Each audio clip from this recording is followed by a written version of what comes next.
Because what you're about to hear is one of the most emotional and unexpected love stories ever to rise from the Wild West.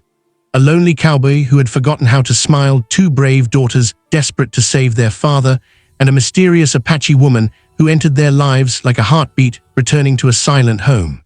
This story will shake your heart, warm your soul, and remind you that love can find us even in the roughest places. So before we begin, make sure you subscribe, share, and comment. Now let's start this story. The wind cut across the open plains like a lonely whisper, carrying dust, old memories, and a silence so heavy it felt alive. Colt Stanton pushed open the creaking barn door, his boots dragging through the dirt as if every step cost him something.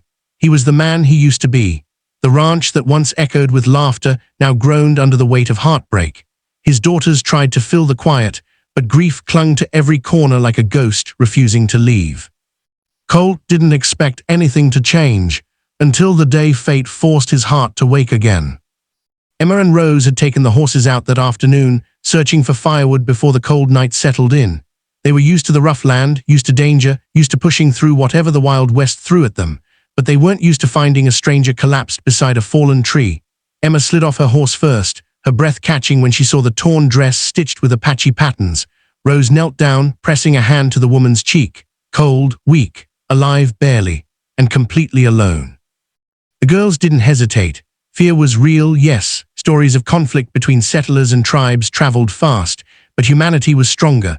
They lifted the woman onto Emma's horse, holding her steady as they raced toward home. The sky was darkening, bruised purple clouds rolling in as if the world itself sensed something shifting. When they reached the ranch, Colt walked out of the barn and froze, a tribal woman, half conscious, in his daughter's arms. His voice was steady, but his eyes showed old wounds reopening. "Who is she?" Colt asked, stepping closer, the lines in his face deepening. Emma swallowed. "We found her like this. She's hurt," Pa Rose added softly. "She needs help." Colt looked at his daughters, their determination, their fear, their compassion.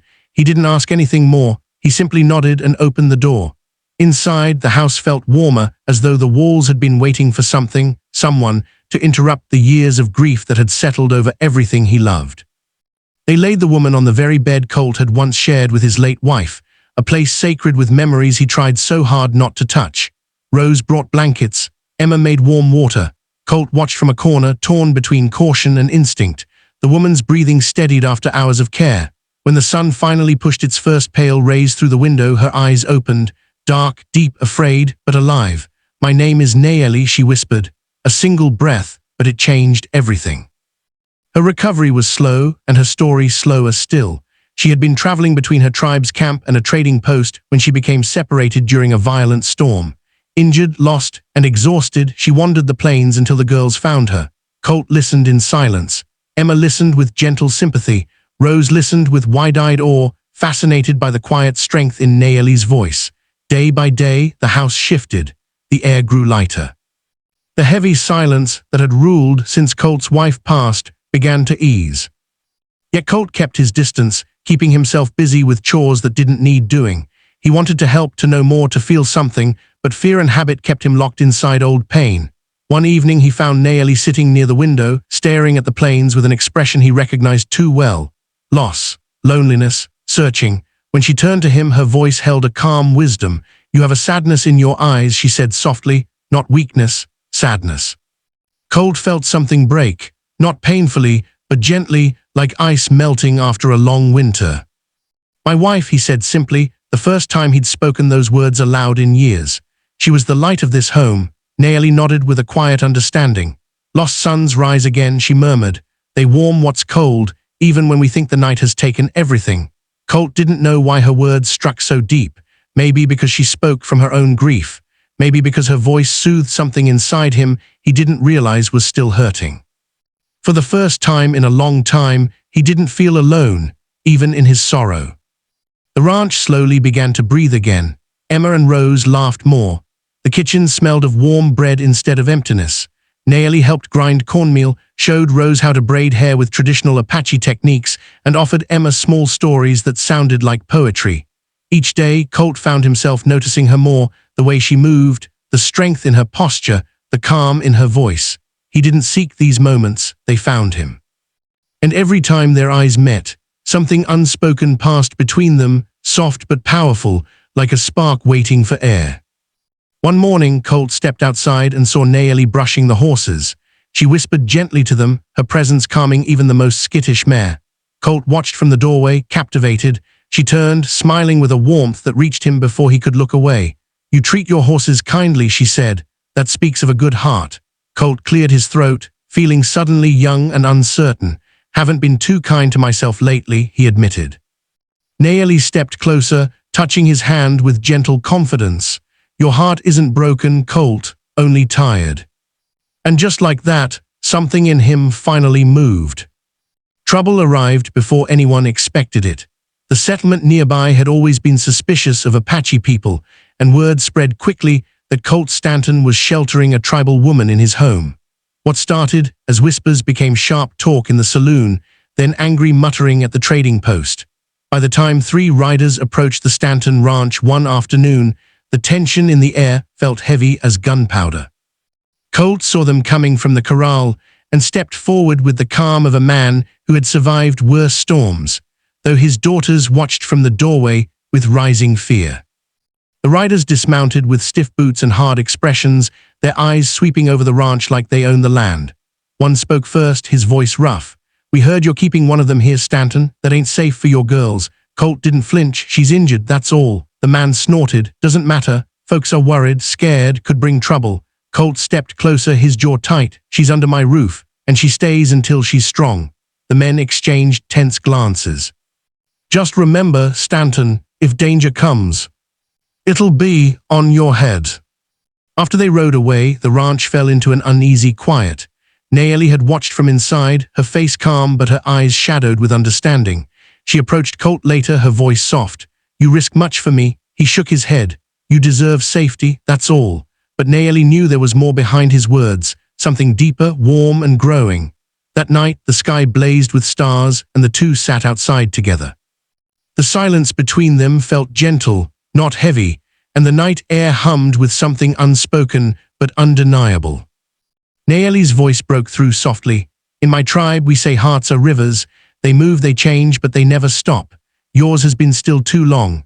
Colt looked at her, truly looked, seeing strength, sorrow, beauty, and hope all woven together. "How do I let it move again?" he asked.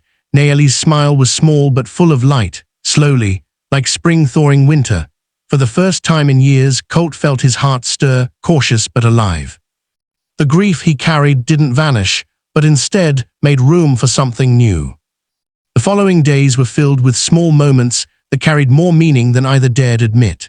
Colt began teaching Nayeli how to ride his calmest horse, Willow. She learned quickly, balancing with natural grace. Nayeli taught Colt words from her language, laughing softly when he struggled to pronounce them. Emma and Rose watched with growing joy, their father's smile returning bit by bit like dawn returning after a long night. The ranch buzzed with a feeling forgotten warmth, connection, promise. None of them said the word love, but it hovered in every glance and soft breath. Then one morning, a group of Apache riders appeared on the horizon. Emma spotted them first and called out. Colt stepped forward as their horses halted near the yard. Their leader dismounted, relief filling his expression when he saw Nayeli alive and well. "We searched for you," he said in her tongue. Nayeli answered calmly, explaining what had happened. The riders thanked Colt and his daughters with sincere respect, assuring them no harm would come from their tribe. Then they turned to Nayeli. "You may come home now, your family waits." Colt felt a deep ache rise in his chest. He kept his voice steady, though every part of him felt like something precious was slipping away again. "You should go if that's what you want," he said. Nayeli looked at him, eyes softening with emotion she didn't hide. She placed her hand over his heart. "My people are my roots," she whispered, "but this place, this home, is where my spirit found light again." Colt swallowed hard, nodding though the ache in him pulsed sharper. She left with her tribe that afternoon, leaving silence behind. Days passed slowly, like the ranch had lost the color it had only just regained. Colt tried to bury himself in work again, but nothing filled the hollow space Nayeli had left. Emma and Rose missed her too, a sister, a friend, a piece of their family that had woven itself into every room. Colt didn't speak much, but every sunrise he found himself looking at the horizon, wondering if she would return, doubting it each day. The ranch worked. The world moved. But the place felt incomplete. as if holding its breath. 2 weeks later, as Colt mended a fence at dawn, he heard the rhythmic beat of hooves approaching. He looked up slowly, not daring to hope, yet he did. And there she was. Nayeli rode toward him with calm certainty, her braids shining in the early sun, her eyes fixed on him with a warmth he felt before she even reached him. She dismounted gracefully and walked to him. "My people said I may choose my path," she said, "and my heart chooses here." Colt felt tears blur his vision as she took his hands. Her smile was tender. "I choose you, Colt Stanton. I choose this family. I choose this home." Emma and Rose ran from the house, surrounding her with laughter and relieved embraces. Colt pulled her gently into his arms, holding her with a love he no longer feared. The ranch seemed to breathe again, alive, whole, warm. Nayeli had crossed borders of fear, sorrow, and culture, not to escape her roots, but to follow her spirit. And Colt, a lonely cowboy who once believed his heart was buried with his wife, learned that love doesn't replace what was lost, it grows beside it.